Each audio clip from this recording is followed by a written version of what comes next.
2 Samuel chapter 4. Ish-Bosheth murdered. When Ish-Bosheth, son of Saul, heard that Abner had died in Hebron, he lost courage, and all Israel became alarmed. Now Saul's son had two men who were leaders of raiding bands. One was named Baanah, and the other Rekab. They were both sons of Rimmon the Beerothite, from the tribe of Benjamin. Beeroth is considered part of Benjamin because the people of Beeroth fled to Gittaim and have lived there as aliens to this day. Jonathan, son of Saul, had a son who was lame in both feet. He was 5 years old when the news about Saul and Jonathan came from Jezreel. His nurse picked him up and fled, but as she hurried to leave, he fell and became crippled. His name was Mephibosheth. Now Rekab and Baanah, the sons of Rimmon the Beerothite, set out for the house of Ish-Bosheth, and they arrived there in the heat of the day while he was taking his noonday rest.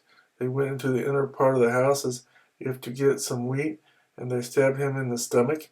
Then Rekab and his brother Baanah slipped away. They had gone into the house while he was lying on the bed in his bedroom. After they stabbed and killed him, they cut off his head, taking it with them. They traveled all night by way of the Arabah. They brought the head of Ish-Bosheth to David at Hebron and said to the king, "Here is the head of Ish-Bosheth, son of Saul, your enemy, who tried to take your life. This day the Lord has avenged my lord the king against Saul and his offspring." David answered Rekab and his brother Baanah, the sons of Rimmon the Beerothite, "As surely as the Lord lives, who has delivered me out of all trouble, when a man told me Saul is dead, and though he was bringing good news, I seized him and put him to death in Ziklag. That was the reward I gave him for his news. How much more, when wicked men have killed an innocent man in his own house and on his own bed, should I not now demand his blood from your hand and rid the earth of you?"